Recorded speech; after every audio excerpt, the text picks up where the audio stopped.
Okay, now it's time to read our book to find out what we can learn now. The name of our book that we're going to be taking a look at in the next few days is called Let's Stop on Market Street.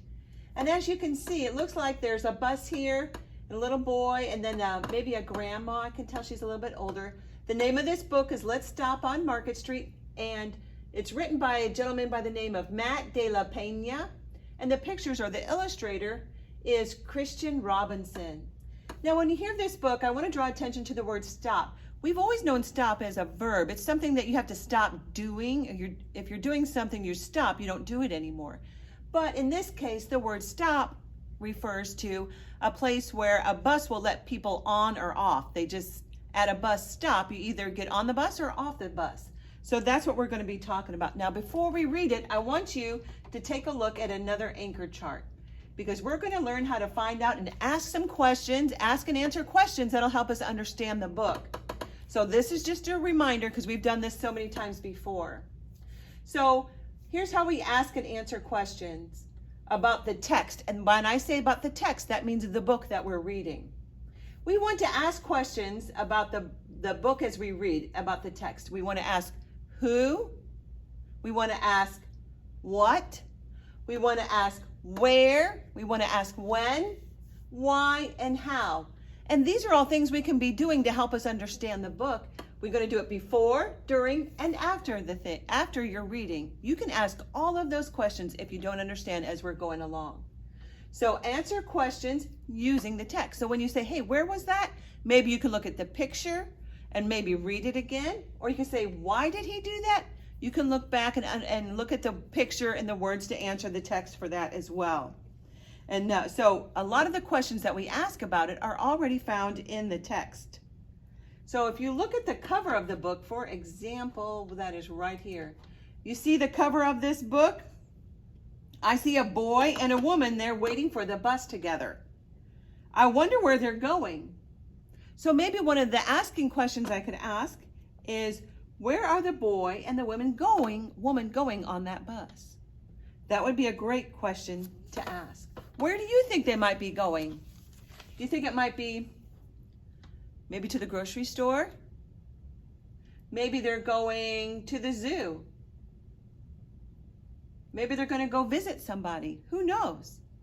But those are the kinds of questions I want you to ask. So we're going to go through and listen to the book, and I'm going to ask you a couple questions along the way. And if you're unfamiliar with one of the words that we come across, just remember to ask yourself how to do that at the end. So let's just take a look at the book, Last Stop on Market Street. Here we go.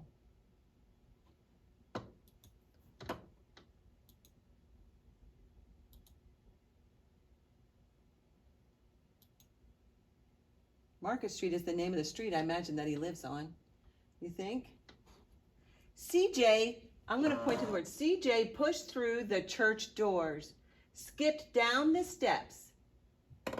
The outside air smelled like freedom, but it also smelled like rain, which freckled CJ's shirt and dripped down his nose. See CJ right here?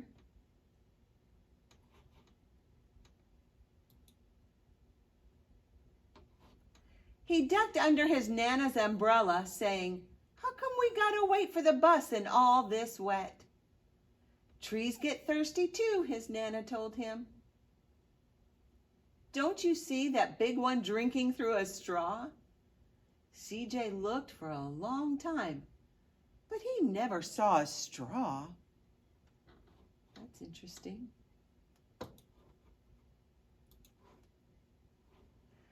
From the bus stop, he watched water pool on flower petals, watched rain patter against the windshield of a nearby car.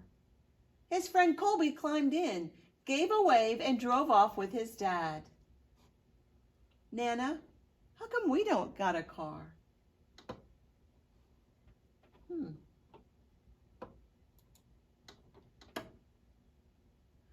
Boy, what do we need a car for? We got a bus that breathes fire and old Mr. Dennis, who always has a trick for you. The bus creaked to a stop in front of them. It sighed and sagged, and the door swung open.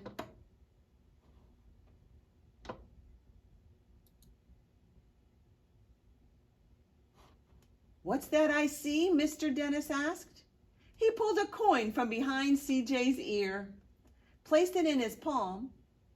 Nana laughed her deep laugh and pushed CJ along. They sat right up front. The man across the way was tuning a guitar. An old woman with curlers had butterflies in a jar. Nana gave everyone a great big smile and a good afternoon. She made sure CJ did the same. The bus lurched forward and stopped, lurched forward and stopped. Nana hummed as she knit. "How come we always gotta go here after church?" CJ asked. "Miguel and Colby never have to go nowhere." "I feel sorry for those boys," she told him. "They'll never get a chance to meet Bobo or the Sunglass Man. And I hear Trixie got herself a brand new hat." CJ stared out the window, feeling sorry for himself. He watched cars zip by on the other side and watched a group of boys hop curbs on bikes.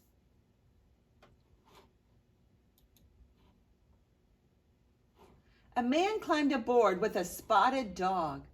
CJ gave up his seat. "How come that man can't see?" "Boy, what do you know about seeing?" Nana told him.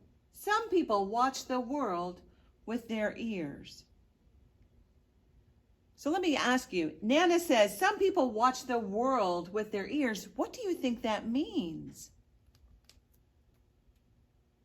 I think it may mean that people who can't see have to listen to know what's going on because they can't see with their eyes. That's a neat way to put it, isn't it? "That's a fact. Their noses too," the man said, sniffing at the air. "That's a mighty fine perfume you're wearing today, ma'am." Nana squeezed the man's hand and laughed her deep laugh.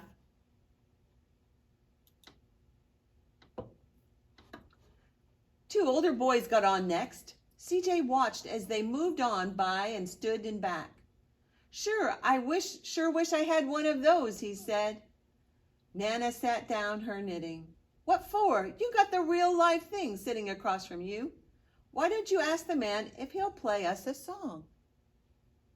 CJ didn't have to. The guitar player was already plucking strings and beginning to sing. "To feel the magic of music," the blind man whispered, "I like to close my eyes." Nana closed her eyes too. So did CJ and the spotted dog. Aw, interesting. And in the darkness, the rhythm lifted CJ out of the bus, out of the busy city. He saw sunset colors swirling over crashing waves, saw a family of hawks slicing through the sky, saw the old woman's butterflies dancing free in the light of the moon. CJ's chest grew full and he was lost in the sound, and the sound gave him the feeling of magic. He really is imagining. The song ended and CJ opened his eyes.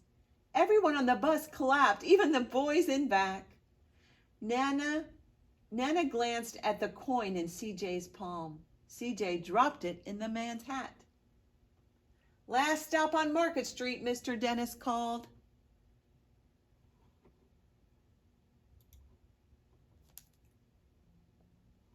CJ looked as he stepped off the bus. Crumbling sidewalks and broken down doors, graffiti-tagged windows and boarded-up stores. He reached for his Nana's hand. "How come it's always so dirty over here?" She smiled and pointed to the sky. "Sometimes when you're surrounded by dirt, CJ, you're a better witness for what's beautiful."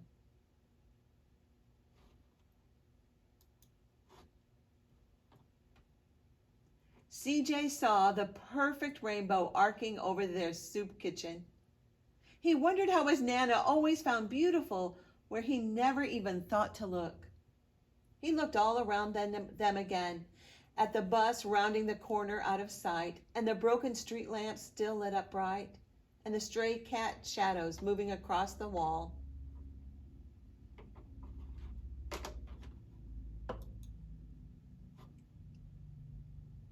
When he spotted their familiar faces in the window, he said, "I'm glad we came."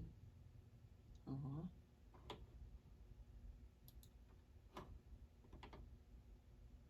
He thought his Nana might laugh, her deep laugh, but she didn't. She patted him on the head and told him, "Me too, CJ. Now come in." So where were CJ and Nana riding the bus? Do you know? Here they are. Looks like they came to the soup kitchen to help serve food to the people who need it in an area of town maybe that wasn't the cleanest or nicest.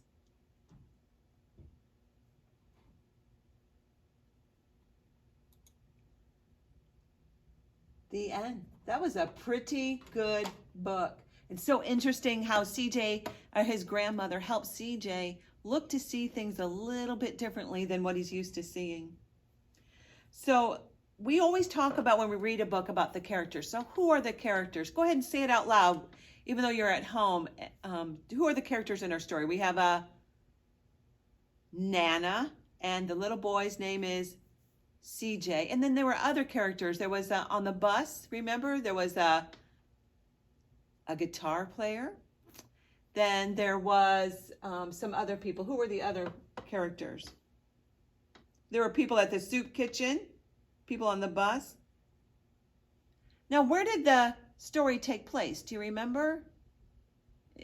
It was, and the setting is where it takes place. The setting was in a city and on a bus in a soup kitchen.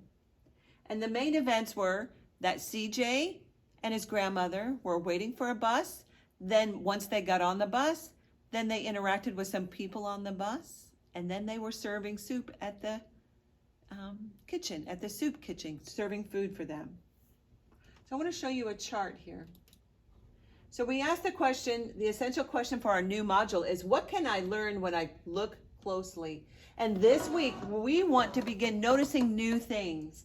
And we've got a lot of new things with the way we're going to be learning these days. So I want you to pay attention to noticing new things. So we're going to be learning to think differently and to use our senses. And we've learned that our senses were seeing, tasting, smelling, hearing, touching. Those are our 5 senses. So that's what you can expect during this module this week. So I hope you enjoyed that. I put the book as an assignment for you to read through it again. You don't have to read it yourself. You can just listen and have them play like this here audio. Let me show you again. Oops. Nope, right here. When you watch this book, if you are over here, you can play it. If you go to the beginning, I'll show you right here. Sorry about that. If you are here, you can always clip up here if you remember and listen. CJ saw the perfect rainbow arcing over their soup kitchen. He wondered how his Nana always found beautiful where he never even thought to look. You can also hit this here button up here. It says read along highlight. I'm going to click that as well, and then you can follow along the word. Them again, at the bus rounding the corner out of sight, and the broken street lamps still lit up bright, and the stray cat shadows moving across the wall. So I want you to read that today, and let me know if you have any questions. So next up, we're going to be taking a look at our phonics lesson. So go ahead and read that book again, and then we'll see you soon. Thanks.